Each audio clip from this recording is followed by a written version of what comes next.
la merveilleuse cité de Dieu. Puissent nos chants abonder et chaque larme soit séchée. Nous montons sur les pas d'Emmanuel. Nous marchons sur les pas d'Emmanuel vers ce beau pays d'en haut, vers ce beau pays d'en haut. Nous marchons vers Sion, merveilleuse, merveilleuse Sion. Nous montons tout droit vers Sion, la merveilleuse cité de Dieu. Nous marchons vers Sion, merveilleuse, merveilleuse Sion. Nous montons tout droit vers Sion, la merveilleuse cité de Dieu. Amen. Gloire à Dieu. Que son nom soit béni. Nous marchons vers Sion, merveilleux Sion, la merveilleuse cité de Dieu. Amen.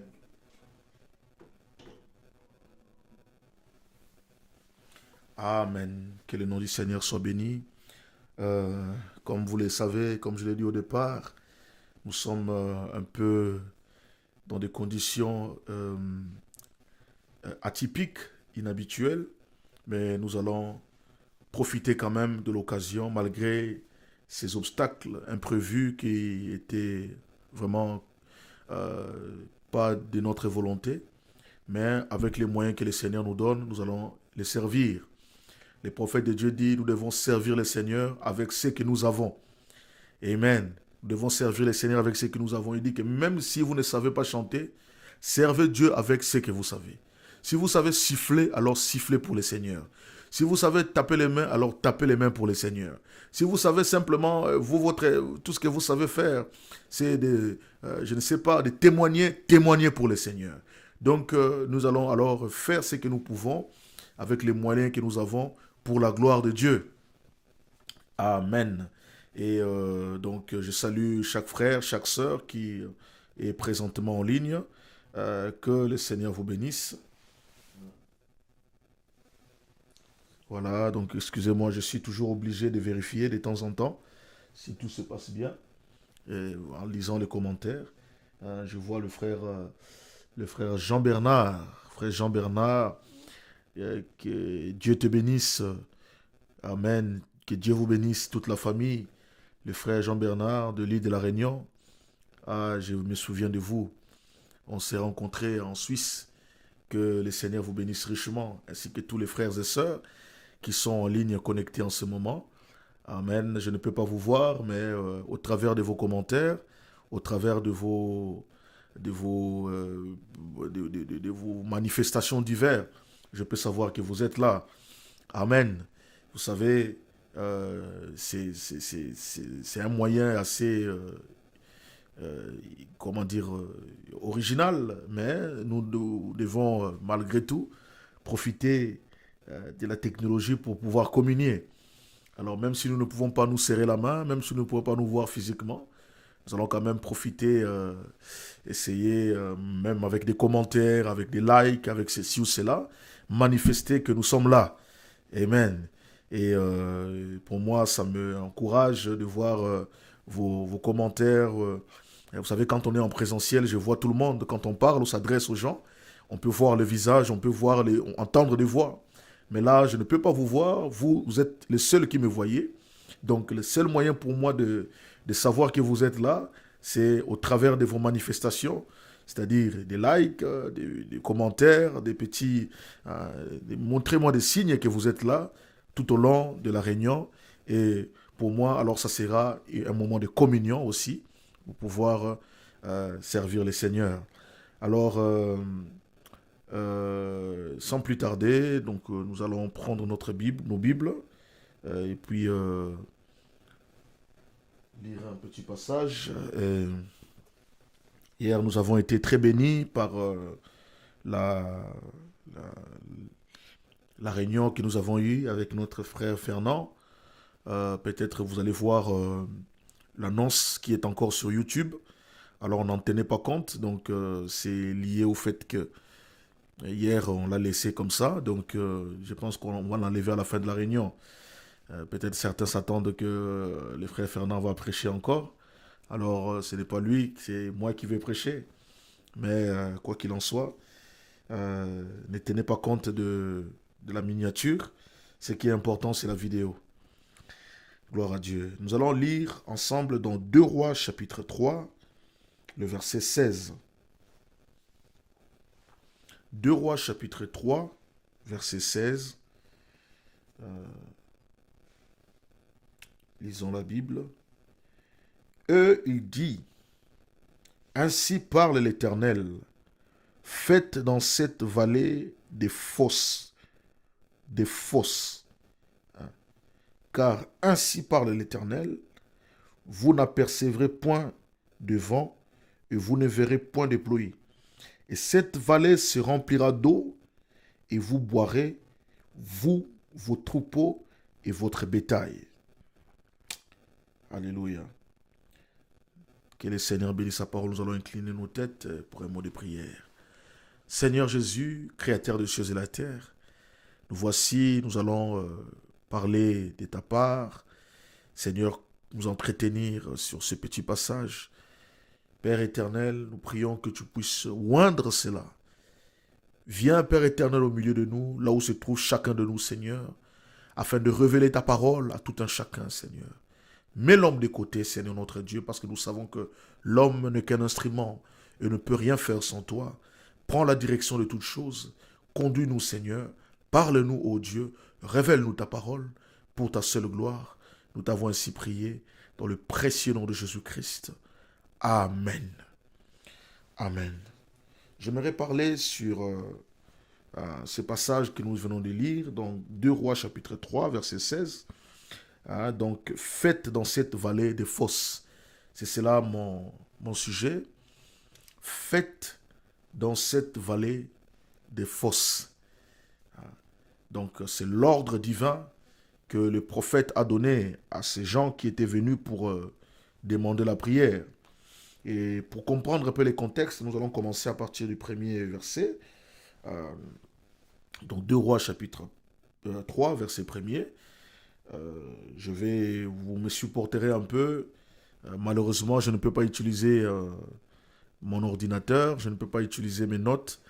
Donc, je n'ai pas d'espace pour poser l'ordinateur. Donc, le seul espace que j'ai, c'est là où se trouve les dispositifs pour filmer et pour prendre les lives. Donc, je vais essayer de... Nous allons aller avec la Bible. La Bible, c'est notre livre principal. Donc, nous allons aller avec la Bible et chacun de nous va suivre ainsi. Alors, c'est un message que le prophète a prêché, je pense, à 3 reprises. Donc, faites dans cette vallée des fosses, un message prêché par le frère Branham. Et j'aimerais juste prendre une pensée là-dedans et pour ces quelques moments de communion. Alors, dans 2 Rois chapitre 3, verset 1er, donc c'était du temps du roi Joram. La Bible dit, Joram, fils d'Akab, régna sur Israël à Samarie la 18e année de Josaphat, roi de Juda. Il régna 12 ans. Il fit ce qui est mal aux yeux de l'Éternel, non pas toutefois comme son père et sa mère. Il renversa les statues de Baal que son père avait faites, mais il se livra au péché de Jéroboam, fils de Nébat, qui avait fait pécher Israël, et il ne s'en détourna point. Vous savez, le péché de Jéroboam, c'était quoi? Le péché de Jéroboam, c'était l'idolâtrie. Et les rois, durant les temps de rois d'Israël, donc vous remarquerez qu'après le roi Salomon, les royaumes d'Israël s'est divisé en 2. Il y avait une partie qui était restée avec 10 tribus et l'autre partie qui était restée avec 2 tribus. Alors, la partie des 10 tribus s'appelait le royaume d'Israël et l'autre partie qui était restée avec 2 tribus, c'était le royaume de Juda. Alors, plusieurs rois qui se sont succédés dans le royaume d'Israël étaient tombés dans ce péché qui est appelé le péché de Jéroboam. Et ainsi, c'est le péché de l'idolâtrie. Le péché de l'idolâtrie. C'était que les enfants d'Israël, à chaque fois, tombaient dans l'idolâtrie.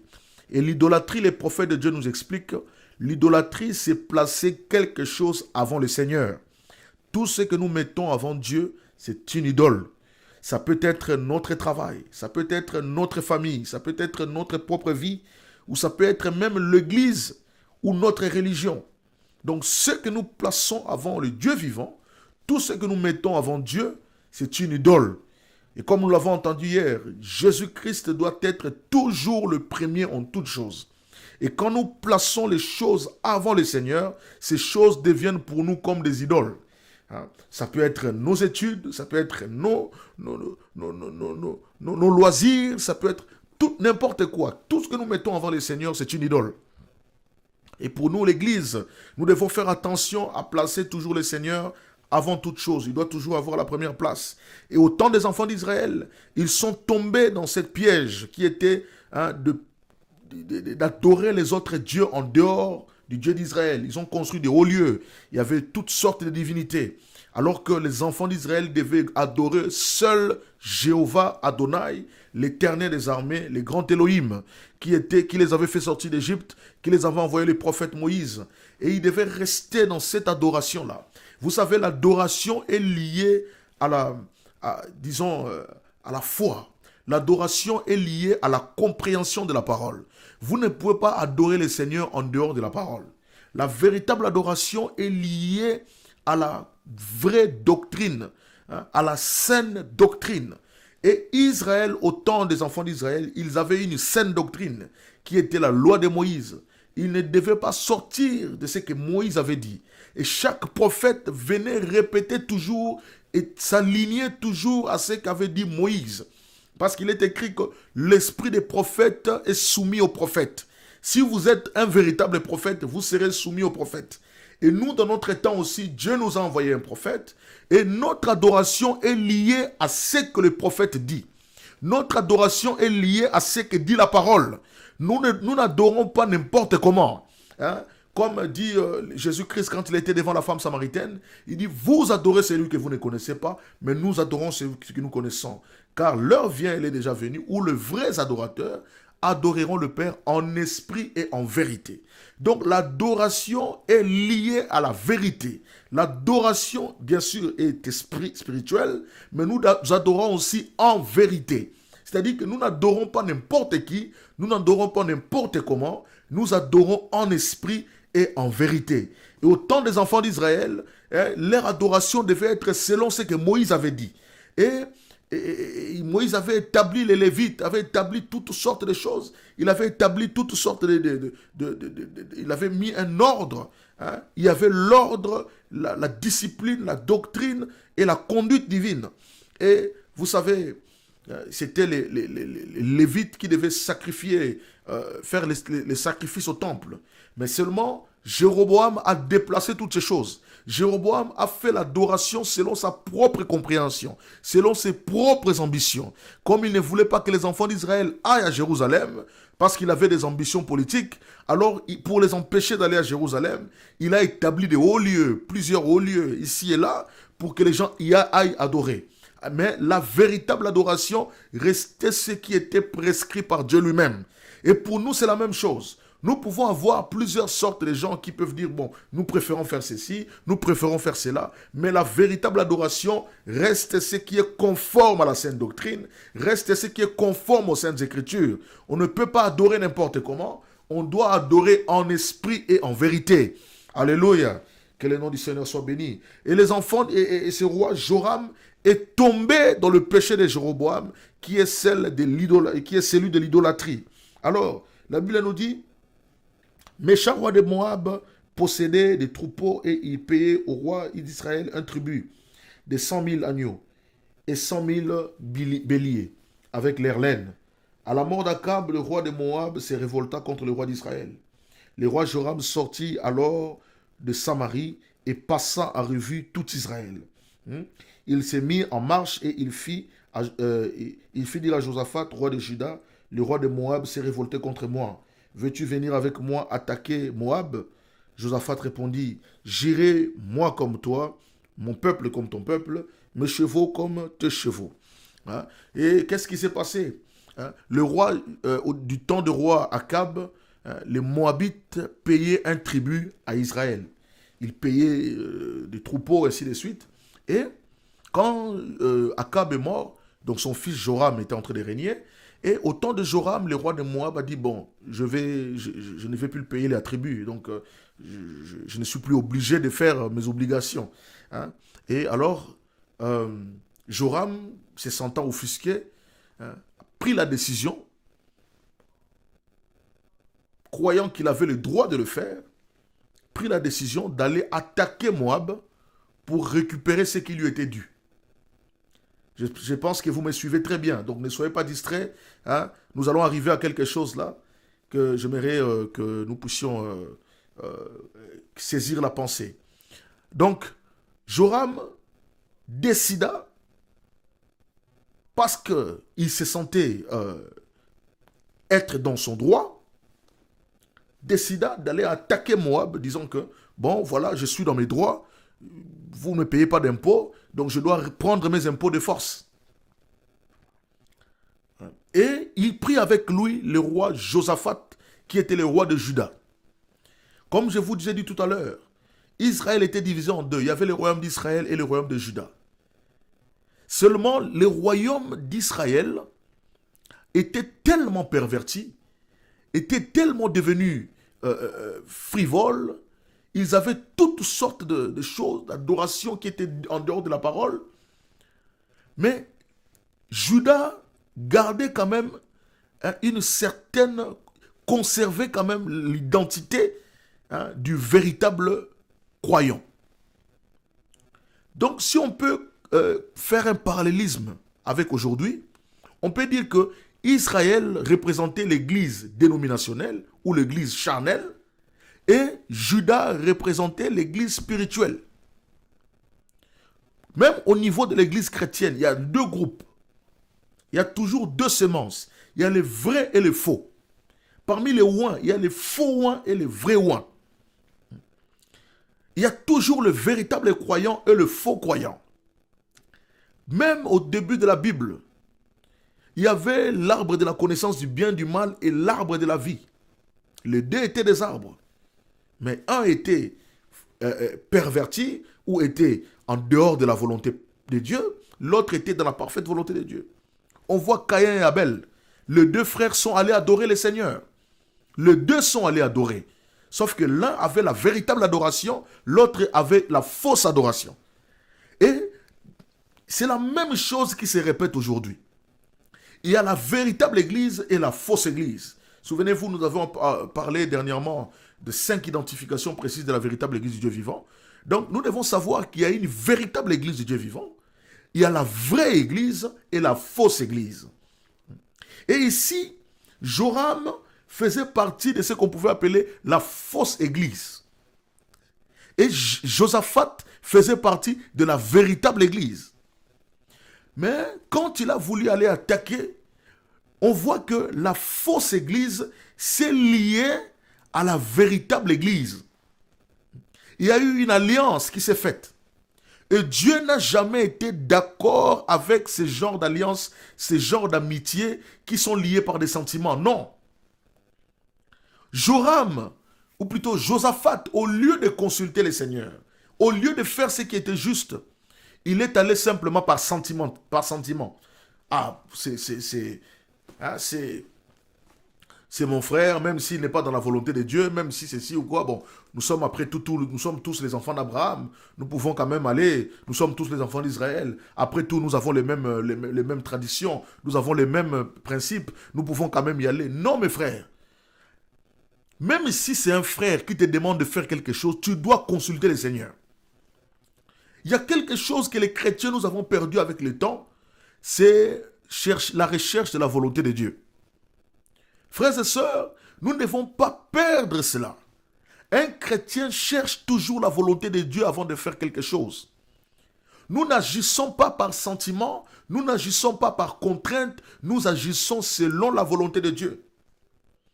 Et Josaphat, au lieu de consulter le Seigneur, dire Seigneur, voilà, Joram m'appelle pour faire telle chose. Non, il est allé parce que il se sentait, voilà, bon, après tout, nous sommes cousins. Si je ne vais pas, bon, on me demandera pourquoi je ne suis pas allé. Frère, quand il s'agit de votre âme, vous avez des comptes à rendre à personne. Le seul à qui vous avez des comptes à rendre, c'est le Seigneur Jésus-Christ, lui qui est l'auteur et le consommateur de notre foi.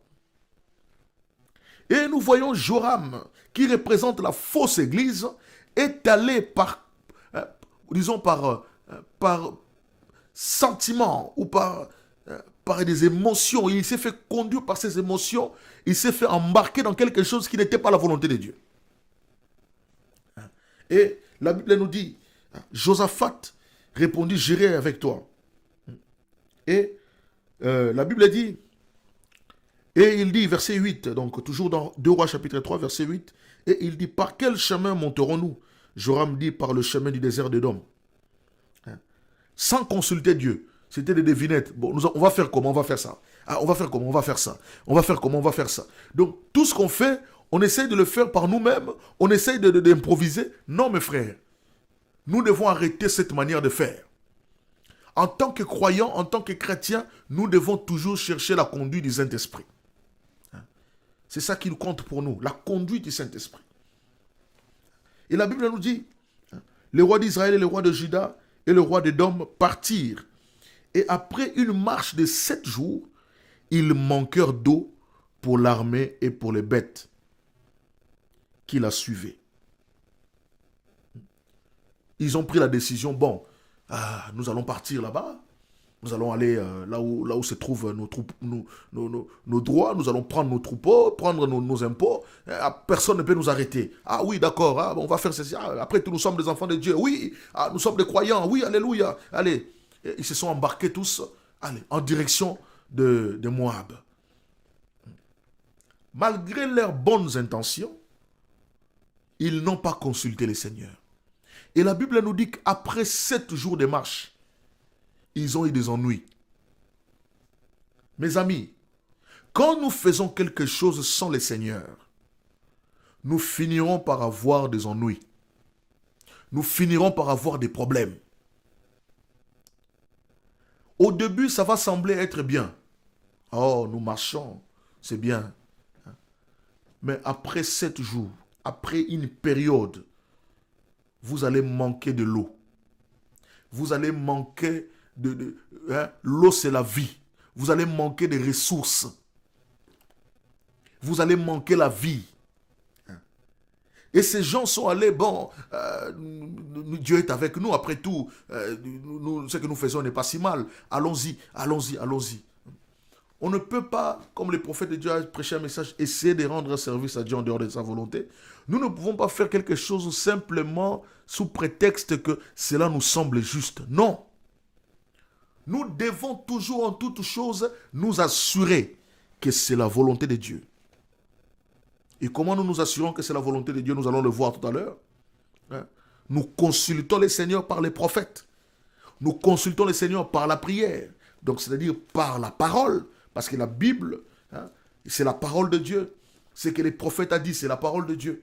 Nous consultons le Seigneur, nous prions et ensuite nous attendons sa conduite.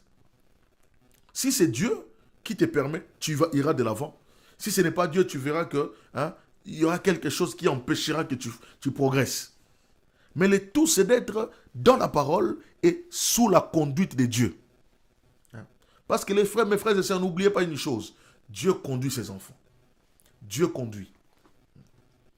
Vous savez, on peut avoir le Saint-Esprit.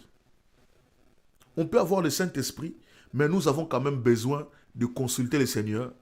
Parce que, vous savez, Pierre avait le Saint-Esprit. Pierre avait le Saint-Esprit, mais quand il s'est retrouvé en prison, il a fallu qu'un ange descende pour lui dire quoi faire. il a fallu qu'un ange descende. Et la Bible nous parle même de Philippe. Hein? Philippe, dans Actes des Apôtres. Philippe, lui qui était diacre au temps des apôtres, il était diacre, il avait le Saint-Esprit, il était sorti de la Pentecôte, il avait reçu le Saint-Esprit, mais quand il s'est retrouvé devant l'eunuque éthiopien, la Bible nous dit, Philippe a été, c'est un ange qui est venu voir Philippe pour lui dire d'aller voir l'eunuque éthiopien. La Bible nous dit ceci, dans Actes chapitre 8, verset 26. Acte 8, 26. Un ange du Seigneur s'adressant à Philippe lui dit, lève-toi et va du côté du Midi, sur le chemin qui descend de Jérusalem à Gaza, celui qui est désert. Il s'éleva et partit, et voici un Éthiopien, un eunuque, ministre de Candace, reine d'Éthiopie, et surintendant de tous les trésors, venu à Jérusalem pour adorer. S'en retournait assis sur son char et lisait le prophète Isaïe. L'Esprit dit à Philippe, avance, approche-toi de ce char. Philippe accourut et entendit l'eunuque éthiopien liser les prophètes Isaïe. Il lui dit, comprends-tu ce que tu lis? Il répondit, comment le pourrais-je si quelqu'un ne me guide?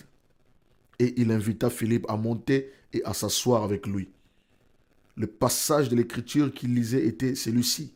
Il a été mené comme une brebis à la boucherie et comme un agneau muet devant celui qui l'attend.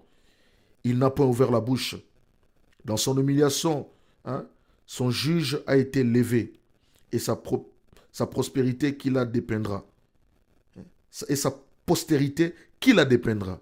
Car sa vie a été retranchée de la terre. Donc, l'eunuque éthiopien était en train de lire les Écritures.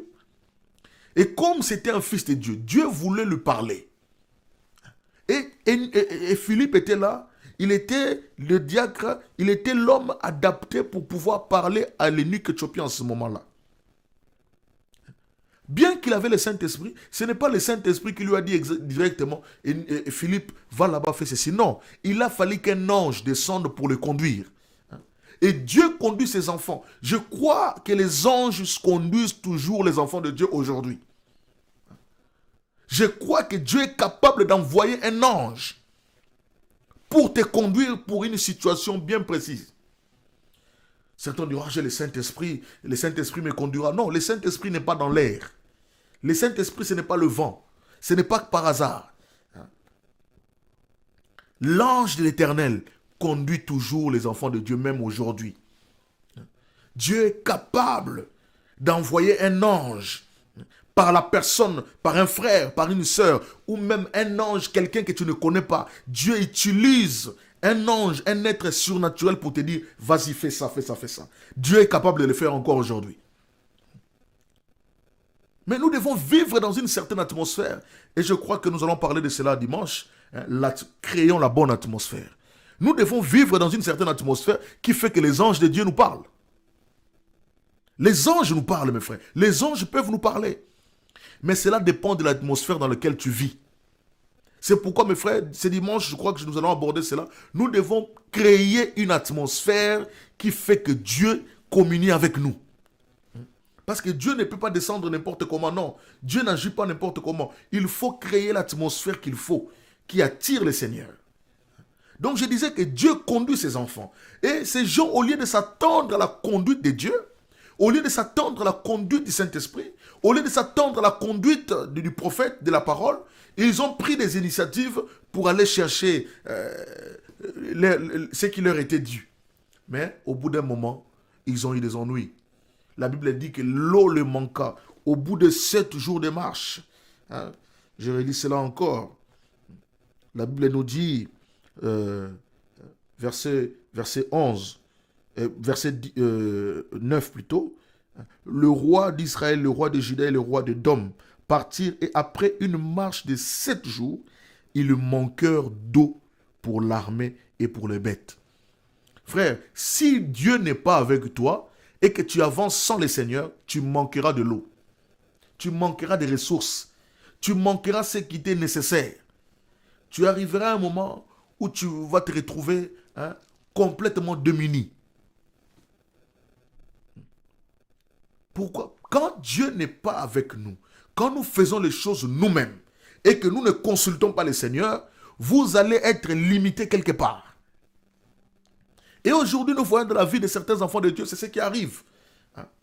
Les gens, ils entendent là-bas, frère, si tu fais ça, tu fais ça, tu verras, tu auras tel résultat. Ah, c'est vrai. Ah, vous allez voir les personnes sans consulter, s'il a un pasteur, sans consulter son pasteur, sans consulter le Seigneur, sans s'attendre à la conduite du Saint-Esprit. Vous allez voir quelqu'un prendre, des fois même il déménage, des fois même il change de pays. Tout ça parce qu'on a dit. Qu'est-ce que Dieu a dit aussi? Frère, si nous faisons des choses de cette manière-là, nous arriverons à des points catastrophiques. Tu arrives quelque part, tu n'as plus de ressources. Tu es limité. Tu ne peux plus avancer. Tu commences à tourner en rond. Pourquoi? Parce que tu as fait des choses simplement par enthousiasme, par zèle amer. Mais j'ai quelque chose à vous dire, mes frères et sœurs, ce soir. Consultons Dieu. Apprenons à consulter le Seigneur. Apprenons à chercher la conduite de Dieu. Dieu conduit, frère. Dieu conduit ses enfants. S'il a conduit l'eunuque, plutôt Philippe, vers l'eunuque éthiopien, il a conduit les animaux au temps de Noé vers l'arche. Il a conduit le frère Branham vers la veuve de cette femme-là qui était à Memphis. Vous connaissez l'histoire où le prophète était en voyage. À un moment donné, l'avion a atterri d'une manière imprévue. Et vous savez, vous connaissez l'histoire. Le prophète ne savait même pas où il allait le matin. Il allait déposer les lettres et il est arrivé quelque part. Une femme l'attendait. C'était la conduite de Dieu, mes frères. C'était la conduite de Dieu. Et Dieu peut le faire pour toi et moi. Dieu peut le faire encore. Nous ne pouvons pas juste dire que nous sommes... Non, nous ne sommes pas nous-mêmes, frères. Nous devons chercher la conduite de Dieu. En toutes choses, nous devons chercher la conduite du Saint-Esprit. En toutes choses, nous devons être conduits. Oh, béni soit le nom du Seigneur. Je me souviens de ce message, être conduit. Ça, c'est le message de ma vie. C'est le message qui m'a amené à la conversion. J'étais dans le message déjà depuis... mes parents fréquentaient les assemblées de messages. Mais s'il y a un message qui m'a amené à la conversion, c'est le message être conduit. Être conduit. Et moi, je crois à la conduite. Je crois à la conduite du Seigneur. Toute ma vie, j'ai toujours vu comment le Seigneur peut conduire quelqu'un. Aller là-bas, aller là-bas. Tu vas te rendre compte, 4 ans après, 5 ans après, tu dis, si je n'avais pas fait ça, j'aurais vraiment regretté. Merci Seigneur de m'avoir conduit. Et à chaque fois que je me suis attendu à la conduite du Seigneur, je ne l'ai jamais regretté. Les seules choses que j'ai regrettées dans ma vie, c'est ce que je fais sans avoir été conduit par Dieu. Et nous ne pouvons pas, nous n'avons pas été créés pour nous conduire nous-mêmes, frères. Nous sommes comme des brebis. Un chrétien est comme un agneau. Un chrétien est une brebis. Une brebis ne peut pas se conduire seule. Une brebis a toujours besoin d'un conducteur. Il a besoin d'un pasteur. Il a besoin d'un berger. Et nous avons un bon berger, c'est le Seigneur Jésus-Christ. Et Dieu nous a créés comme des brebis. Dieu nous a façonnés comme ça. Nous avons été façonnés de cette manière-là, à ne pas nous conduire nous-mêmes. Nous n'avons pas été créés pour nous conduire nous-mêmes, frères. Frères et sœurs, voilà quelque chose que j'aimerais que nous puissions retenir. Nous n'avons pas été créés pour nous conduire nous-mêmes. Nous ne sommes pas des animaux qui sont guidés par l'instinct, non. Quand Dieu nous avait créés, quand Dieu avait créé l'homme, Dieu avait mis en l'homme cette âme. Et l'âme était une partie de Dieu lui-même. Donc Dieu voulait conduire l'homme. Et nous avons choisi de nous conduire par notre libre arbitre au lieu de nous attendre au Seigneur. Mais aujourd'hui, mes frères et sœurs, nous sommes au temps de la restauration. Alléluia. Nous sommes à l'année de la restauration de toutes choses. Et parmi les choses qui doivent être restaurées à l'église, c'est la conduite du Seigneur. Alléluia. Alors, ils ont manqué de l'eau comme toute personne qui est en dehors de la conduite du Seigneur. Au bout d'un moment, il manque de ressources. Au bout d'un moment, il est épuisé. Au bout d'un moment, il est limité. Mais la Bible nous dit une chose ici. Verset 10. Alors le roi d'Israël dit, hélas, l'Éternel a appelé ces 3 rois pour les livrer entre les mains de Moab. Il s'est mis à accuser le Seigneur. Dieu, tu nous as laissé partir comme ça, et maintenant, nous allons être livrés entre les mains de nos ennemis. Et c'est souvent ce qui arrive parmi certaines personnes. Vous faites des choix, vous faites des choses sans avoir consulté Dieu. Et quand ça tourne mal, on commence à accuser le Seigneur.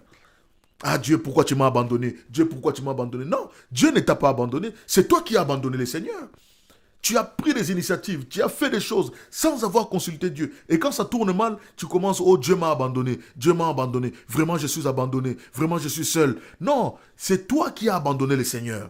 Là, il y a une chose à faire, mes amis. Revenons à la conduite du Seigneur. Revenons à cette conduite sacrée. Parce que on ne peut pas avancer comme ça. Au bout d'un moment, quand ça tourne mal, oh non, Dieu où es-tu, Dieu où es-tu? Non, ce n'est pas Dieu où es-tu.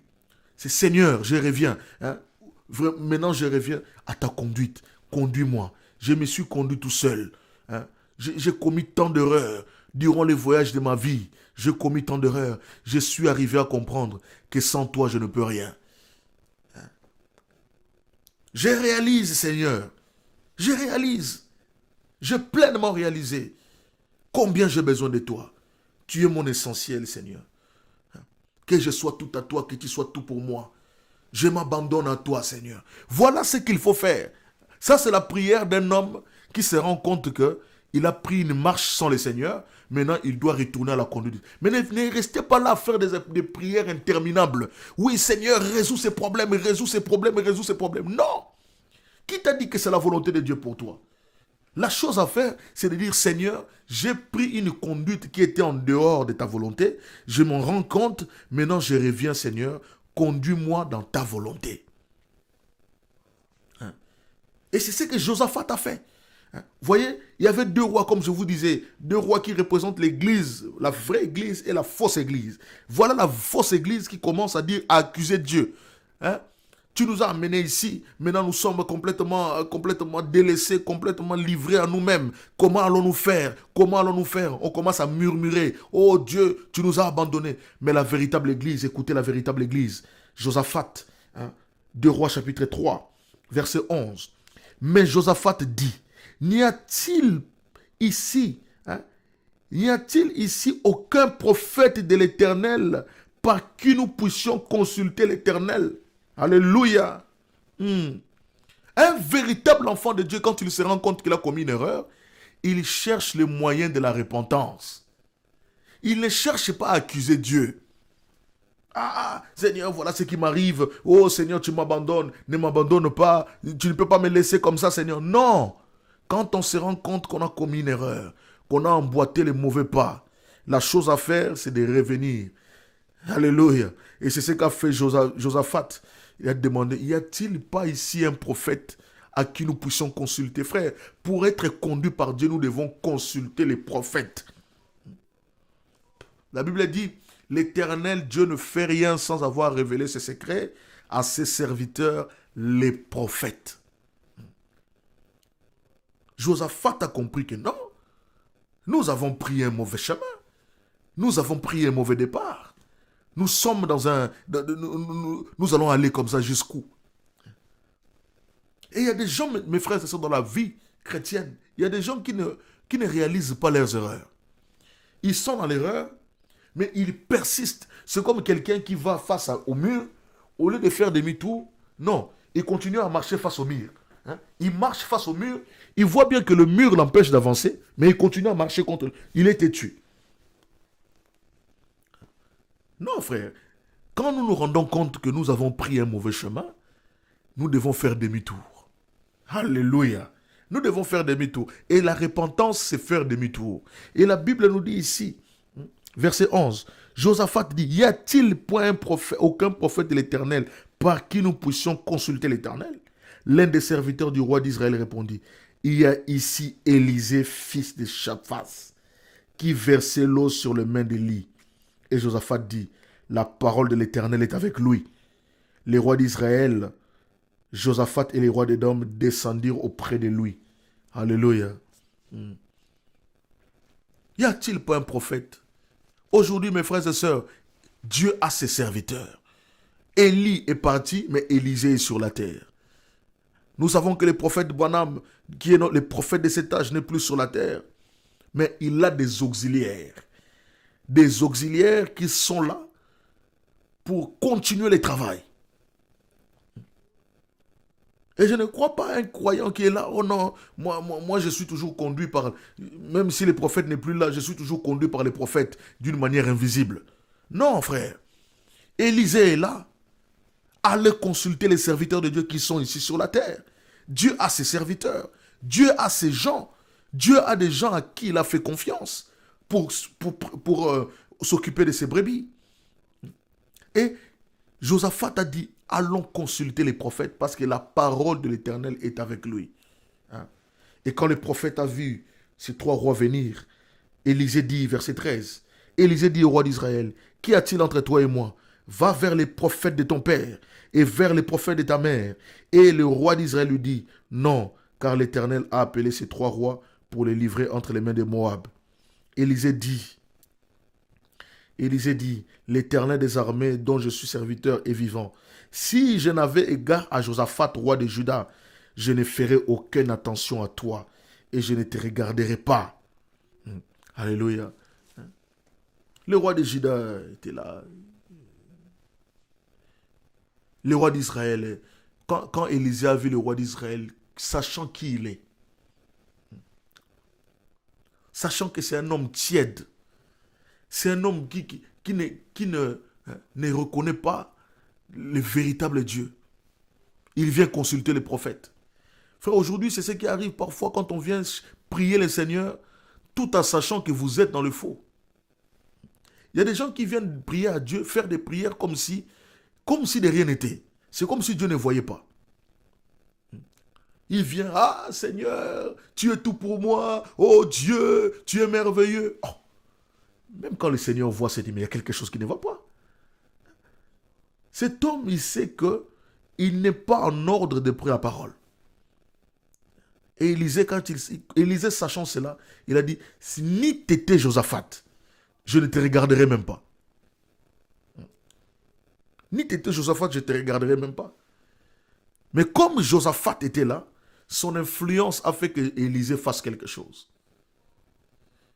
Mais mes frères et sœurs, encore une fois, j'aimerais dire une chose. Le salut est individuel. Ne faites pas que l'influence de quelqu'un qui est à côté de toi, parce que cette personne-là est peut-être chrétien et un vrai croyant, et peut-être c'est quelqu'un qui est proche de vous. Vous êtes dans la même église. C'est peut-être ton pasteur, c'est peut-être ton mari, c'est peut-être ton épouse, c'est peut-être ton enfant. Il est en bon terme avec le Seigneur et vous êtes toujours à côté de lui. Vous essayez de vivre sous son influence. C'est ce que Josaphat était pour ces rois d'Israël. C'est ce que Josaphat était pour Joram. Josaphat était en bon terme avec Dieu, mais Joram n'était pas en bon terme avec Dieu. Mais à cause de Josaphat, Dieu a fait quelque chose pour tous. Et c'est pourquoi la Bible dit la pluie tombe pour les justes et les injustes. Il y a des faux oins et des vrais oins. Quelquefois, certaines personnes bénéficient des bienfaits de Dieu sans être en bonne position avec le Seigneur. Si vous êtes dans ces cas-là, ne vous contentez pas de rester dans cette position. Ah, Dieu exauce mes prières. J'étais à l'église la dernière fois. Oh, j'ai vu vraiment le Seigneur agir. Frère, vous avez peut-être vu le Seigneur agir parce que vous étiez au milieu des gens qui étaient en bon terme avec le Seigneur. Et vous avez bénéficié simplement comme l'herbe. La Bible dit que l'herbe, qu'il soit bon ou mauvais, il bénéficie de la pluie. Mais vous devez vous-même vous mettre en ordre avec le Seigneur. Le jour de l'enlèvement, vous n'allez pas vous agripper à côté de quelqu'un qui est en bon terme. Ah, je sais que mon mari est en bon terme avec Dieu. Je sais que ma femme est en bon terme avec Dieu. Si l'enlèvement se produit, donc moi je serai avec lui. Non. Le salut est individuel. Ne faites pas comme Jonathan. Essayez de bénéficier d'une bonne influence ou bien de bénéficier des bénédictions du Seigneur parce qu'on est à côté de quelqu'un qui est béni. Vous devez vous-même recevoir la bénédiction du Seigneur individuellement. Vous devez rencontrer le patron lui-même. Vous devez chercher Dieu lui-même. Ne dites pas, Seigneur, j'ai un bon, j'ai vraiment, dans mon église, vraiment, j'ai un bon frère qui est là, il prie beaucoup. Je vais toujours être à côté de lui. Pendant que lui, il prie, et moi, je bénéficie de ses bénédictions. C'est bien, mais cela ne durera pas toujours. Il y aura un temps où ce frère-là ne sera plus là. Il y aura un temps où ce frère-là, Dieu le conduira ailleurs. Il y aura un temps, même à la fin, tu ne iras pas. À la fin, hein, on verra qui est qui. C'est pourquoi il faut chercher Dieu individuellement. Même si ton mari est un serviteur de Dieu, toi-même, tu dois chercher le Saint-Esprit. Même si ton papa est un serviteur de Dieu, toi-même, tu dois chercher le Saint-Esprit. Même si ta femme est quelqu'un qui est très proche, il a une bonne position dans la parole de Dieu, toi-même, tu dois chercher le Saint-Esprit. Même si tes parents sont en bonne position dans la parole de Dieu, toi-même, tu dois chercher le Seigneur. Le salut est individuel. Ne faites pas comme Josaphat, plutôt Joram, qui a voulu profiter de l'influence de Josaphat. Joram a simplement profité. Comme il était à côté, il s'est dit, bon, comme il est béni, moi aussi je serai béni au travers de lui. Non, ça ne marche pas comme ça. Le salut est individuel. Il faut chercher Dieu toi-même. Béni soit le nom du Seigneur. Alors, je vais bientôt m'arrêter. Écoutez maintenant. Hein, les prophètes maintenant appelés, Élisée dit. Maintenant, verset 15. Maintenant, amenez-moi un joueur de harpe. Hein, et comme le joueur de harpe jouait, la main de l'Éternel fut sur Élisée.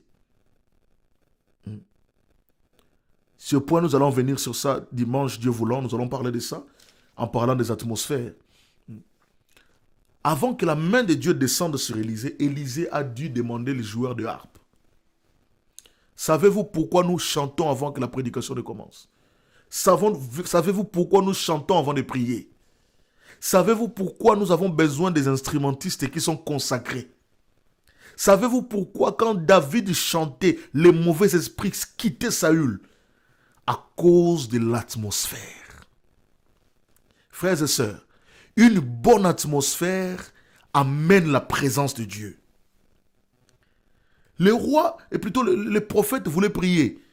Il venait de se fâcher contre Joram. Joram, tu n'es pas digne d'être là. Hein? Si Josaphat n'était pas là, je ne t'aurais même pas regardé.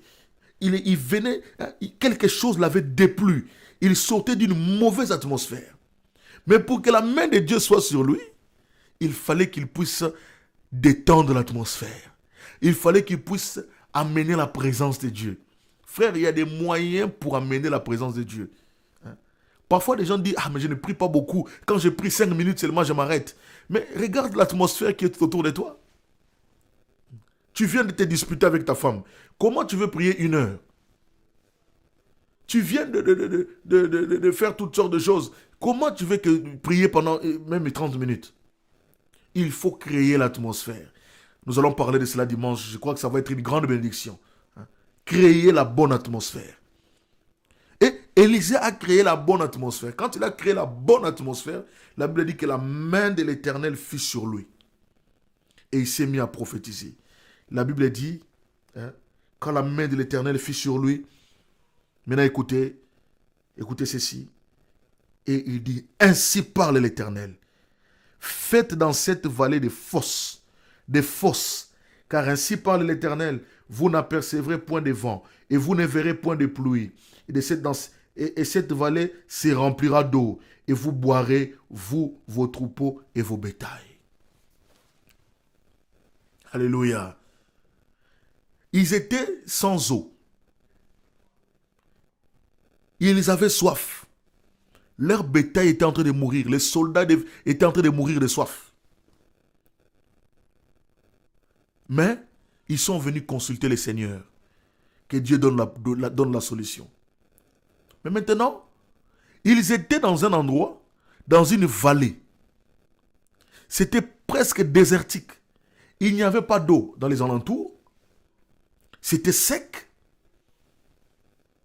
Maintenant, quand le prophète a prié, quand l'Esprit de Dieu fut sur lui, avant que le miracle ne s'opère, il fallait que ce roi et ces gens qui sont venus puisse creuser, faire des fosses. Une fosse, c'est comme on va dire, une sorte de citerne ou un trou qu'on creuse. Remarquez, le prophète leur a dit, vous n'entendrez pas de vent. Vous n'entendrez pas de vent. Vous n'apercevrez pas de vent et vous ne verrez point de pluie et cette vallée se remplira d'eau. Donc, c'est-à-dire que Dieu allait faire descendre de l'eau d'une manière surnaturelle. Nous savons que quand il y a un désert, quand il y a un endroit où il n'y a pas de l'eau, pour que l'eau puisse descendre, soit des gens vont venir avec de l'eau qu'ils ont pris ailleurs et remplir, soit alors la pluie doit tomber. Mais là, le prophète leur a dit, vous verrez de l'eau sans qu'il y ait la pluie, sans qu'il y ait quelqu'un qui vient remplir ces fosses. Vous creusez simplement, alléluia, alléluia, béni soit le nom du Seigneur. Creusez simplement, creusez, creusez, creusez, et cette vallée sera remplie d'eau. Oh, merci Seigneur. Maintenant, j'aimerais vous... C'est ça maintenant le message. Écoutez ceci. Ils viennent chercher de l'eau, mais ils n'ont pas de récipients dans lesquels mettre l'eau. Ils viennent vers les prophètes. Nos gens sont en train de mourir de soif. Donne-nous de l'eau. Le prophète est allé consulter le Seigneur. Mais Dieu devait faire descendre l'eau. Mais cette eau-là, où est-ce que ces gens allaient le mettre? Je ne sais pas si vous comprenez. C'est comme quelqu'un qui vient, il est dans le désert, j'aimerais que l'eau soit là. Mais si on te donne de l'eau, tu vas le mettre où? Avec tes deux mains, tu n'auras pas assez de place pour prendre tout l'eau. Il te faut des récipients. Il te faut des contenants. Alors le prophète leur a dit, faites dans cette vallée de fosses. Vous avez demandé de l'eau, vous voulez boire, l'eau doit descendre d'une manière surnaturelle, mais cette eau-là ne descendra pas sur le sable. Cette eau-là ne descendra pas dans le vide. Il faut des choses pour contenir l'eau. Alors, vous devez creuser, creuser, creuser pour faire assez d'espace pour que l'eau puisse se poser là où vous allez creuser. Alléluia. Béni soit le nom du Seigneur. Frères et sœurs, écoutez ceci. Vous voulez être bénis. Vous êtes là, vous avez un problème. Vous voulez que le Seigneur fasse quelque chose pour vous. Mais posez-vous la question. Si Dieu bénit, où est-ce que vous allez mettre cette bénédiction? Y a-t-il dans votre cœur une place pour recevoir cette bénédiction?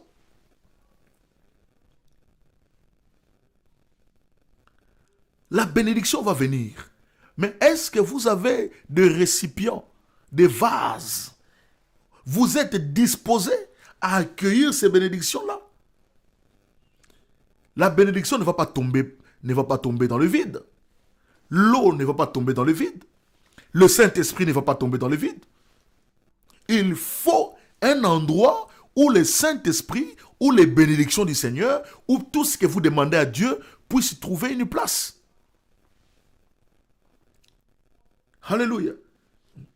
Faites dans cette vallée des fosses. Vous voulez que la pluie tombe, vous voulez que l'eau descende. Oui, mais l'eau là va descendre. Mais où est-ce que vous allez le mettre? Vous voulez être béni, mais cette bénédiction-là, est-ce que dans votre vie, est-ce que dans votre cœur, est-ce que dans votre maison, vous avez de la place pour cette bénédiction-là? Quelqu'un va dire, mais que la bénédiction descende d'abord, je verrai après. Non. Avant que le Saint-Esprit descende, Dieu a demandé aux disciples, attendez à Jérusalem. Et pendant qu'ils attendaient à Jérusalem, mes frères et sœurs, ils n'étaient pas en train je ne sais pas moi, de faire tout un stade de cérémonie, non.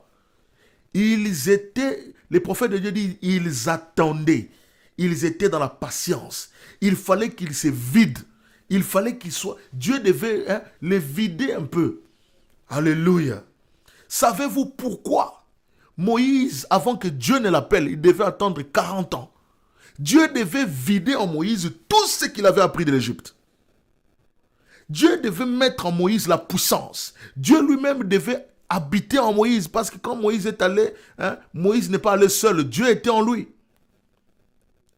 La Bible dit que L'Éternel est descendu. Nous n'avons jamais vu Dieu aller en Égypte. Dieu est allé en Égypte au travers de Moïse. Mais ce Moïse rempli des trésors d'Égypte, rempli des connaissances d'Égypte, Moïse ne pouvait rien faire. Il fallait que Moïse soit creusé. Alléluia. Il fallait que Dieu puisse creuser en Moïse de la place pour que Dieu puisse mettre ses bénédictions en lui.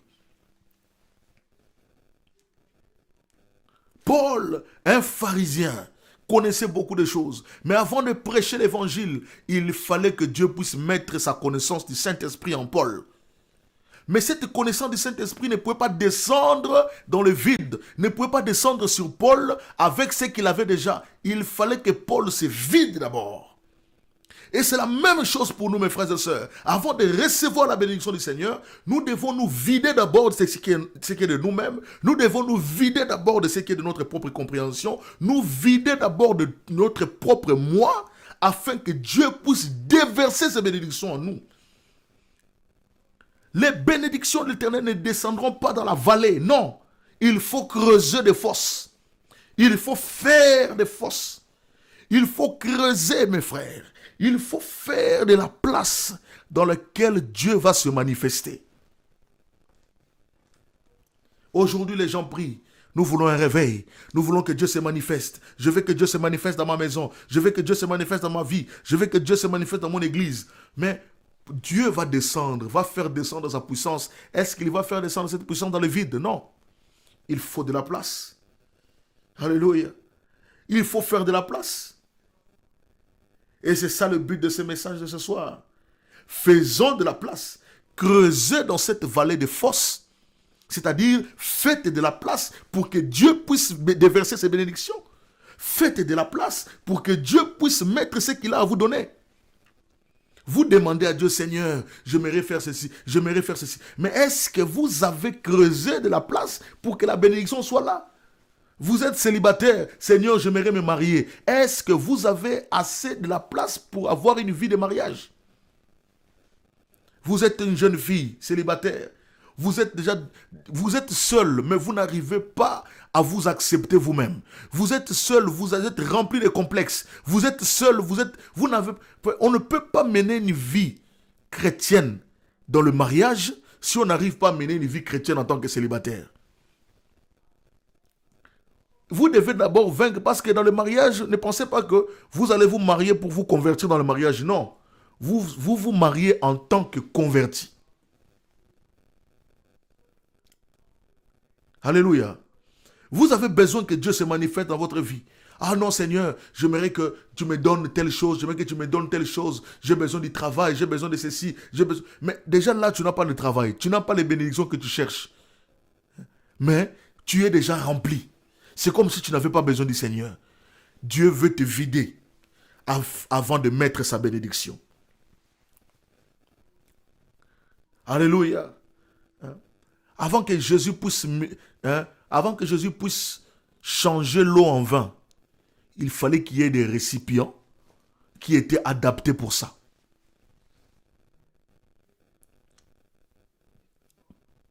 Avant que Dieu fasse quelque chose pour vous, vous devez, être disposé à ce que Dieu puisse faire ce dont vous avez besoin dans votre vie.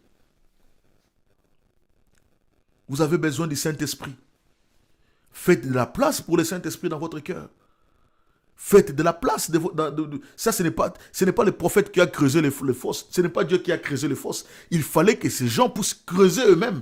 Creuser pour que Dieu puisse faire descendre la bénédiction. Vous aussi, mes frères et sœurs, vous êtes là, vous avez besoin de ceci, vous avez besoin de cela. Mais creusez, faites de la place pour que ce dont vous avez besoin se manifeste. Alléluia. Oh, je ne sais pas si quelqu'un me comprend. En ce moment où tu as une requête, tu as quelque chose dans ton cœur, tu veux que le Seigneur fasse pour toi. J'aimerais te dire, mon frère, Dieu est disposé à faire quelque chose pour toi. Mais le problème, c'est qu'il n'y a pas de place. Il y a trop de toi-même. Il n'y a pas de place pour le Seigneur. Tu es trop rempli.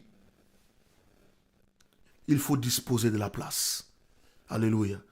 Pouvons-nous faire de la place pour le Seigneur ce soir? Pouvons-nous faire de la place pour l'homme de douleur? Oh, mes frères et sœurs, vous cherchez le bonheur. Mais dans ton cœur, il y a trop de... Vous êtes là, il n'y a même pas de place pour le Seigneur. Frère, il n'y a pas de bonheur sans Jésus. Il n'y a pas de joie sans Jésus. Il faut lui faire de la place. Quand vous lui faites de la place, quand vous lui préparez de la place, il aura de la place pour venir s'installer dans votre vie. Jésus, avant de naître, il a cherché de la place, il ne trouvait pas de la place. Il est allé dans les hôtelleries, il est allé dans les hôpitaux, il n'y avait point de place pour le Seigneur. Et Jésus a trouvé cette place à Bethléem. Il a trouvé cette place dans une crèche. Je prie que mon cœur, que ton cœur, mon frère, soit cette crèche-là ce soir, dans laquelle Dieu peut trouver de la place pour venir se manifester. Il faut que ton cœur, ton âme, tout ce que tu es, soit cette place dans laquelle Dieu viendra se manifester. Alléluia. Nous allons prier le Seigneur.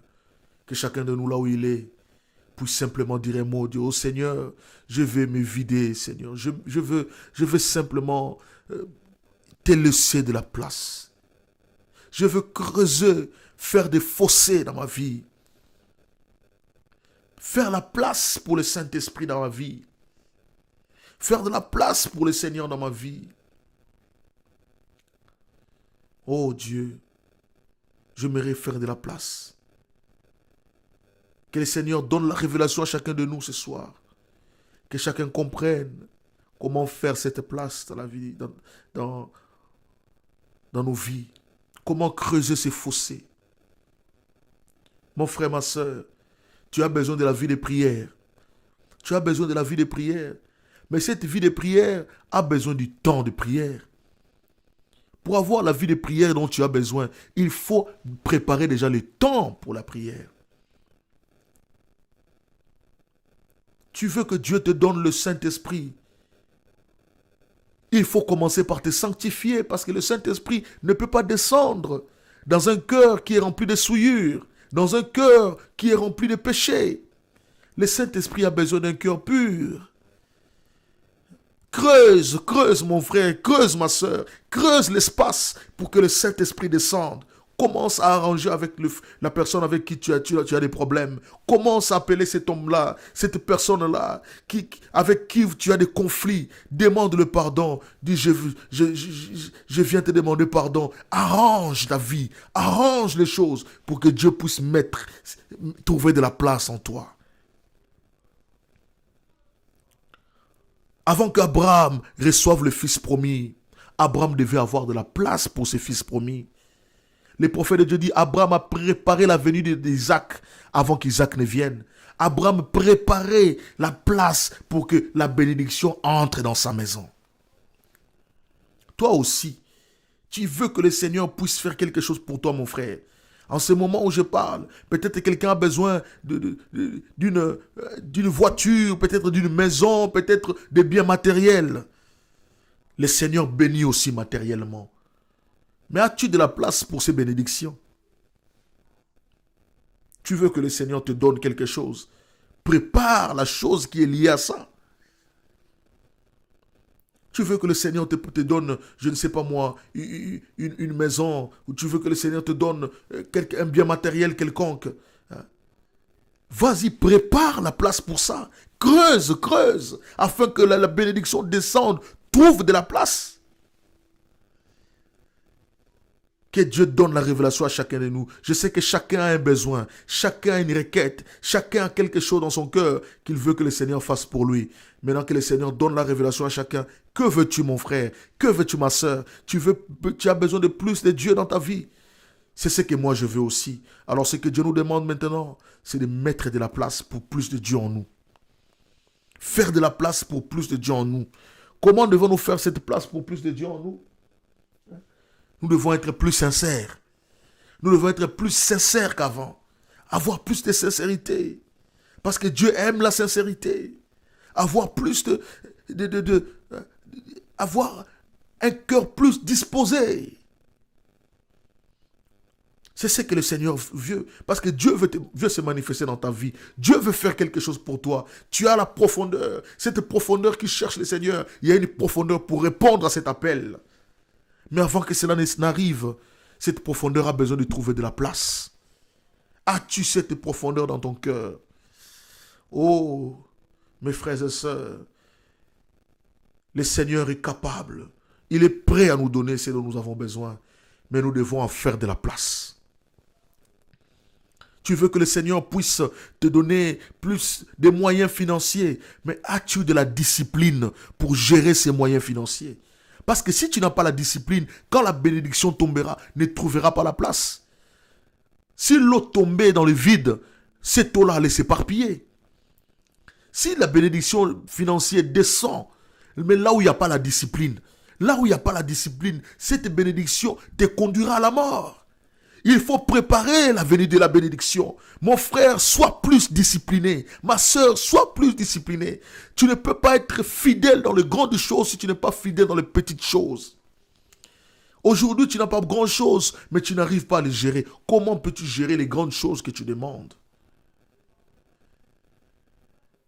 Aujourd'hui, tu n'as pas beaucoup de choses, mais tu es déjà très orgueilleux. Mais si tu veux que Dieu te donne plus, mais tu deviendras encore plus orgueilleux et cela t'éloignera du Seigneur. Commence par creuser les fosses. Commence par préparer la place pour ta bénédiction. Alléluia. Oh, béni soit le nom du Seigneur. Seigneur Jésus, nous venons à toi ce soir. Père éternel, notre Dieu, nous sommes un peuple dans le besoin. Nous t'aimons, Seigneur, notre Dieu. Tu es notre tout en tout. Ô Dieu Tout-Puissant, nous sommes tes serviteurs et tes servantes. Notre but dans notre vie, Seigneur, c'est de te servir, c'est de vivre pour toi. Il n'y a pas autre chose dans ce monde, Père éternel, qui nous fasse, Père éternel, ô Dieu, plus du bien que d'être dans ta présence. Ô Dieu Tout-Puissant, tu es tout pour nous, Seigneur. Tu es notre bénédiction, ô Père éternel. Notre bénédiction, ce n'est pas ce que tu nous donnes, mais notre bénédiction, c'est toi, Seigneur. Ce dont nous avons besoin, ce n'est pas des dons, mais c'est du donateur du don, Seigneur. Et c'est toi qui es le donateur de dons, Père éternel. Oh Jésus, viens, Père éternel, te manifester dans la vie de tout un chacun, Seigneur. Viens donner à chacun, oh Dieu Tout-Puissant, cet amour, Père éternel, pour ta parole. Cet amour, Père éternel, oh Dieu Tout-Puissant, pour l'évangile, oh Dieu Tout-Puissant. Nous venons nous abandonner entre tes mains, Seigneur. Manifeste-toi, manifeste ta grandeur, manifeste ta puissance. Nous voulons te voir, ô Dieu. Nous voulons te voir, Seigneur. Manifeste-toi au milieu de nous. Seigneur, sans toi, nous ne pouvons rien faire. Tu le sais, Seigneur. Tu le sais, Jésus. Sans toi, nous ne sommes rien. Sans toi, Père éternel, nous sommes perdus. Sans toi, Père éternel, nous sommes, ô Dieu Tout-Puissant, nous sommes des malheureux. Oh Dieu, aie pitié de nous. Sois miséricordieux envers nous, Seigneur. Nous venons, Père éternel, nous vider de tout ce que nous sommes, oh Dieu. Nous venons, Seigneur Jésus-Christ, simplement, oh Dieu Tout-Puissant. Oh Père, nous disposer afin que toi, tu viennes, Père, prendre la prééminence. Afin que toi, tu viennes, Père éternel, avoir la prééminence dans la vie de tout un chacun. Seigneur, s'il y a des entraves dans nos vies, Seigneur, s'il y a des entraves dans la vie de mon frère, dans la vie de ma soeur, qui t'empêchent, oh Dieu, de régner en tant que maître, en tant que Seigneur, Père, laisse que ces entraves puissent tomber ce soir au nom de Jésus-Christ. Laisse que la puissance de la résurrection fasse tomber, Père éternel, toutes les entraves. Oh Dieu, nous voulons que tu règnes, Père éternel. Oh Seigneur, comme Jésus-Christ, notre Seigneur et Sauveur, à la tombe, oh Dieu, il fallait que la pierre soit ôtée, Seigneur. Nous voulons que la pierre soit ôtée par la puissance de la résurrection. Que tout obstacle en ce moment, Père éternel, soit ôté au nom de Jésus-Christ, afin que Christ puisse, oh Dieu, se manifester dans la vie de tout un chacun d'entre nous. Père éternel, c'est cela notre prière. Aide-nous, Seigneur Jésus. Aide chacun de nous, Père. Aide tes enfants. Aide mon frère, aide ma soeur. Aide-moi aussi, Seigneur. J'ai besoin de toi, Seigneur, mon Dieu, mon roi. Oh, Père éternel, alors que je suis devant tes enfants, je me sens indigne, Père éternel. J'ai besoin de toi, Seigneur. J'ai besoin de ta grâce, Seigneur, mon Dieu, mon roi. Aide-moi, Père éternel. Taille mon caractère, afin que je sois, Père éternel, oh Dieu, oh, une bénédiction pour ton peuple, afin que quand je serai là en train de prier pour mon frère ou ma soeur, que ma prière soit exaucée. C'est pourquoi je te prie, Seigneur. Taille-moi, Seigneur. Lave-moi. Purifie-moi, Seigneur. Oh Dieu Tout-Puissant, je prie aussi pour mon frère, ma soeur. S'il y en a qui sont malades, oh Seigneur, nous croyons à la puissance de la guérison qui émane, Père éternel, de toi, Seigneur. C'est pourquoi nous prions, oh Dieu, guéris les malades, délivre les captifs, Seigneur notre Dieu. Console les affligés. Si en ce moment, il y en a qui sont abattus, laisse qu'ils trouvent la consolation, oh Père, dans ta présence. Accorde-le, Seigneur.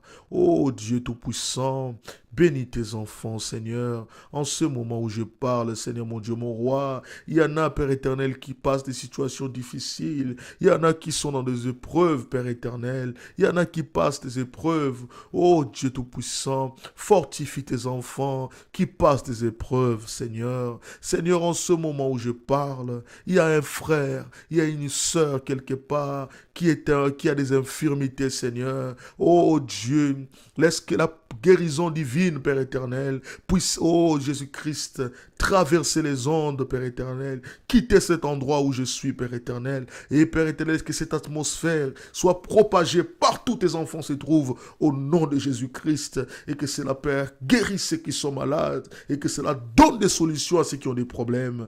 Accorde-le, Seigneur.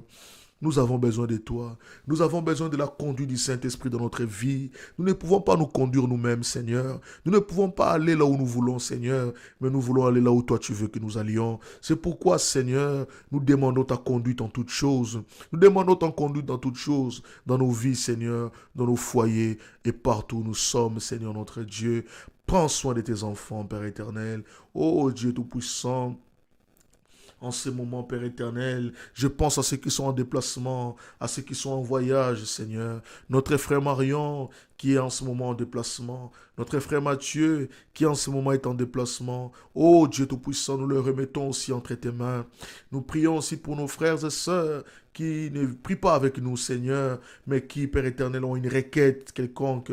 Soit avec chacun, Seigneur notre Dieu. Oh Père éternel, je pense aussi à mon frère Roger Danse, qui, Père éternel, oh Dieu Tout-Puissant, est dérangé, Père éternel.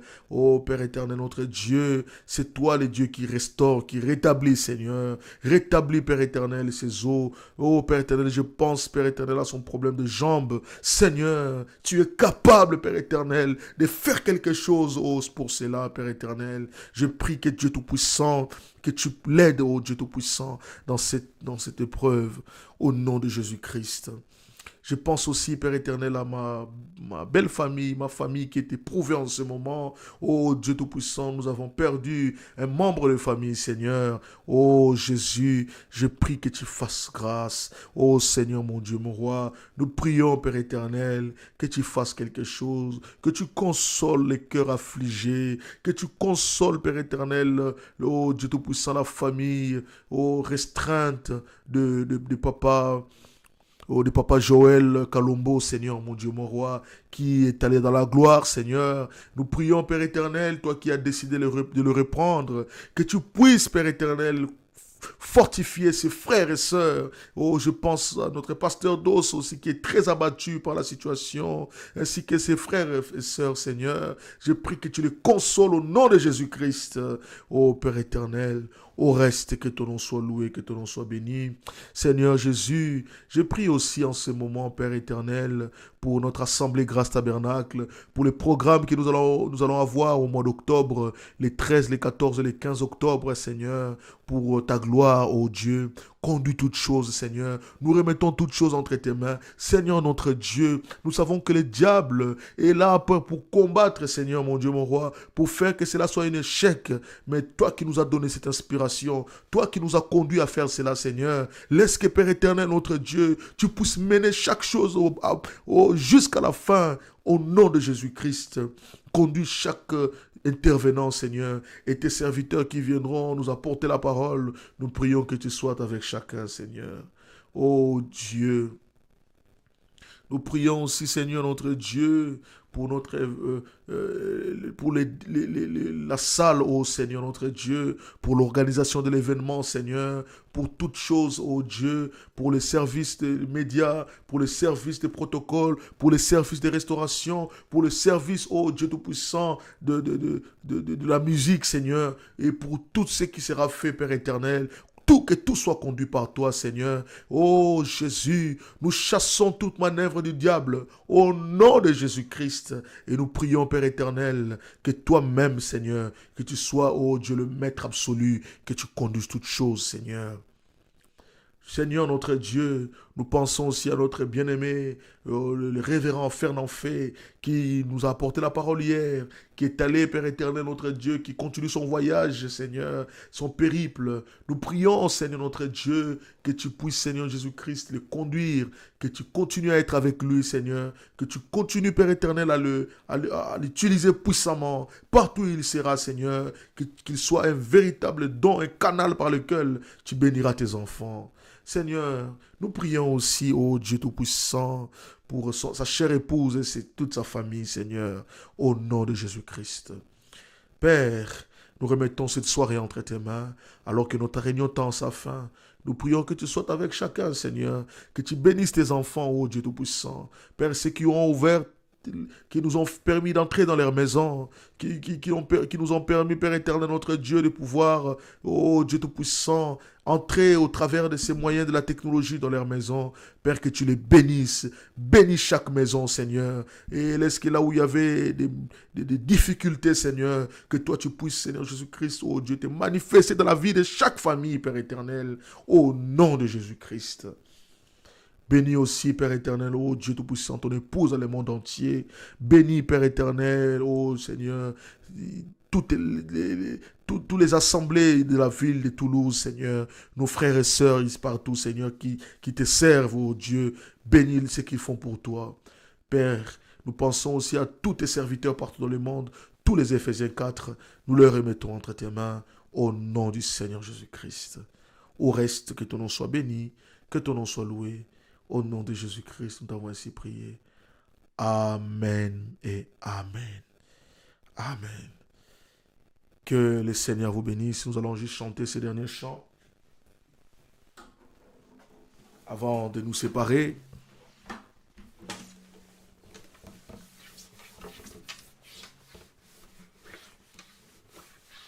Nous allons chanter.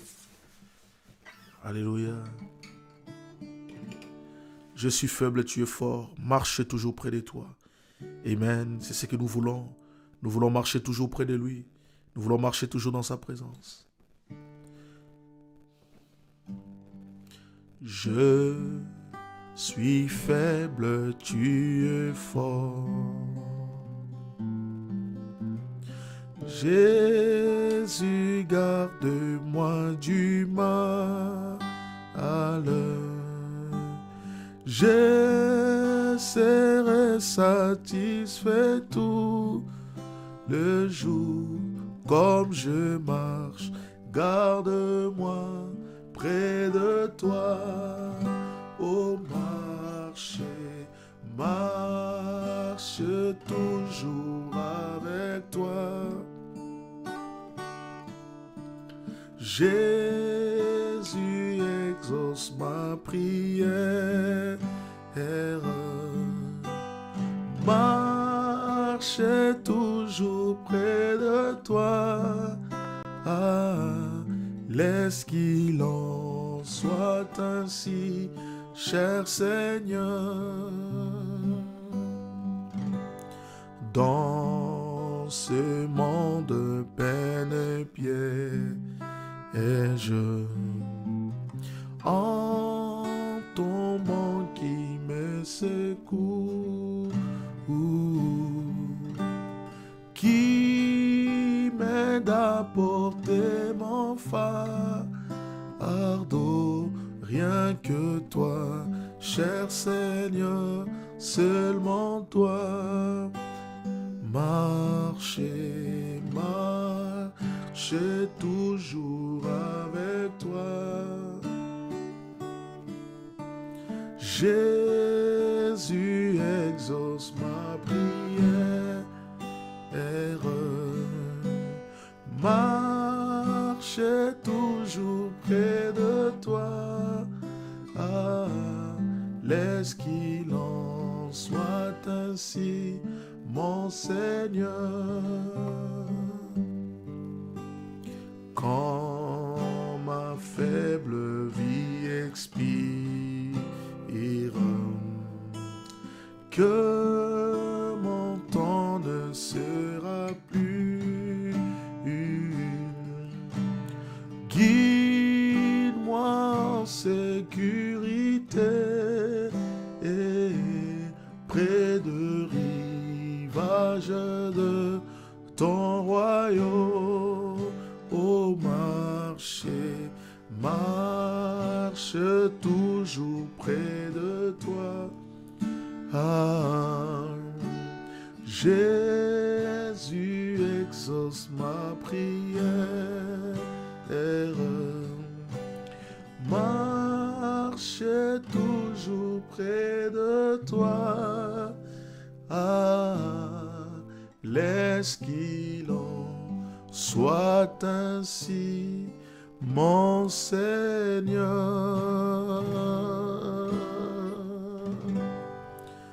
Amen. Eh bien, que le Seigneur vous bénisse. Nous allons nous retrouver le dimanche à partir de 9h30 pour l'école de dimanche et 10h30 pour les cultes principaux. Shalom, que Dieu vous bénisse.